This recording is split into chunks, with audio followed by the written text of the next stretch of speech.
अक्सर इन सड़कों पे देखते हैं, तमाशा लगा होता है, गुराबा की बेटियां और बूढ़ी माएं और बूढ़े बुजुर्ग लाइन में खड़े होते हैं। उन्हें टाइम 8 बजे का दिया जाता है और नवाब का पुत्र 10 बजे खुद आता है और सबसे पहले वो चाय लेता है, फिर अखबार पढ़ता है और वो बाहर धूप में खड़े हैं। अचानक लाइट गायब होती है तो वो मुलाजिम पे बरसता है कि अभी तक जनरेटर क्यों नहीं चला, मुझे यहां गर्मी लग रही है, तुझे एसी में भी गर्मी लग रही है, और जो बाहर गरीब अल्लाह की मखलूक धूप में मर रही है वो तुम्हें नजर नहीं आई। अल्लाह ऐसी सखावत को ऐसे मुखय्यर हजरात के मुंह पे मारेगा। और अबू बकर खिदमत के लिए जाते हैं, जज्बे कैसे हैं? ऐसे वक्त में जाते हैं जिस वक्त में अल्लाह के अलावा उन्हें कोई भी नहीं देखता, खिदमत करके आते हैं। क्या हमारे अंदर ये जज्बे हैं? और हम तो 500 का नोट भी दे तो हजारों लोगों को दिखाते हैं, हम आटे का थैला दें तो जलील और रुस्वा करके देते हैं। और वो कितने बड़े लोग हैं यार, खिदमत करने के लिए जाते हैं, पांव में जूते भी नहीं कि कोई मेरे कदमों की आहट को भी ना सुन ले। यहां एक तवज्जो ये भी आपकी चाहूंगा, हजरत अबू बकर फरमाते हैं कि कहीं किसी के नींद में खलल ना आए मेरे कदमों की आहट की वजह से। आज हमसाए हमारी शरारतों से महफूज नहीं, हमने डेक ऑन किया, हमसाया सिर्फ बेचारा इतना ही कहता है यार थोड़ी सी आवाज आस्ता कर लो, वो कहता तुम्हें क्या तकलीफ है, मेरे घर में चल रहा है, तुम्हें क्या तकलीफ है।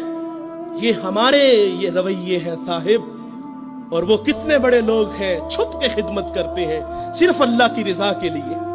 और फिर जब हजरत सैयदना सिद्दीक़ अकबर रज़ी अल्लाह तआला अन्हु दुनिया से चले गए तो हजरत उमर जो 23 लाख मुरब्बा मील का हाकिम है, फिर वो ड्यूटी खुद लेते हैं, खुद उसके घर के बर्तन धोते हैं, उसके घर में झाड़ू देते हैं और खुद मशकीज़ें भर के आते हैं। अल्लाह ने आपको अगर खिदमत का जज्बा दिया है, आप खिदमत करना चाहते हैं तो इस अंदाज से करो कि दाएं से दो बाएं को खबर ना हो। तो ये अखलाक है साहिब, अपने अंदर ये अखलाक अपनाओ, इसका सिला है, वरना लाखों करोड़ों की सखावत खुदा मुंह पे दे मारेगा। तो एक जमाना हमारे ऊपर ऐसा गुजरा है कि लोग एक दूसरे का एहसास करते थे। ये बगदाद की कहानी है, एक शख्स सिर्फ ये देखने के लिए आता है कि ये लोग इज्जत क्यों इतनी ज्यादा पा गए हैं। उसने एक होटल से खाना खाया, वो मुसलमान नहीं था, और सामने टेबल पे एक जवान बैठा था, वो मुसलमान है। उसने महसूस किया कि इसका ताल्लुक हमारे शहर से नहीं है। खैर काउंटर पे जाके उसका बिल दिया और उस साहिब ने खाना खाया, बिल देने के लिए काउंटर पे गया तो कहा आपका बिल अदा हो गया है। कहा यहां तो मुझे कोई जानता नहीं, मैं अजनबी हूं। कहा ऐसे ही है, एक मुसलमान था और उसने आपका बिल दिया और चला गया। रुका इसलिए नहीं कि आप शुक्रिया के लिए आगे बढ़ेंगे, तो उसने ये भी अपने लिए मुनासिब नहीं समझा कहीं ये नफ्स की गजा ना बन जाए। वो इस बात से मुतासिर हुआ, फिर एक दुकान पे गया, उसे कोई चीज चाहिए थी। जब दुकान पे गया तो उसने कहा ये चीज मुझे चाहिए, कीमत तय हुई। तो दुकानदार पता क्या कहता है, वो कहता है भाई इसी मयार की, इसी कीमत में वो जो सामने दुकान है, अगर ये चीज तुम उससे खरीद लो तो तुम्हें कोई इस पे एतराज तो नहीं। कहा मुझे चीज चाहिए। वो सामने दुकान पे गया, उसने वो चीज खरीदी, खरीद के जाने लगा, लेकिन ये तजस्सुस था, इसने ऐसा मुझे क्यों कहा, ये खुद भी तो नफा ले सकता था, फायदा तो इसे भी हो सकता था, लेकिन इसने मुझे उसके पास क्यों भेजा। दोबारा फिर पलटता है और आके कहता है भाई वही मयार है, वही कीमत है, लेकिन उसके पास भेजने का मकसद क्या था तेरा। उसने कहा भाई मैं सुबह से इस वक्त तक मेरे पास बड़े गाहक आए हैं और मैंने अपने बीवी बच्चों के लिए रिज़्क रोटी इकट्ठी कर ली है, और वो जो सामने भाई है उसके पास सुबह से लेकर इस वक्त तक कोई गाहक भी नहीं आया।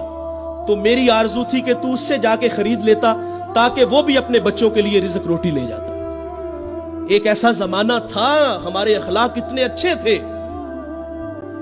हम एक दूसरे का ख्याल रखते थे। आज तो जलील करते हैं। तो हजरत उमर रज़ी अल्लाह तआला अन्हु के पास एक मुकदमा आया, बड़ा अजीब सा।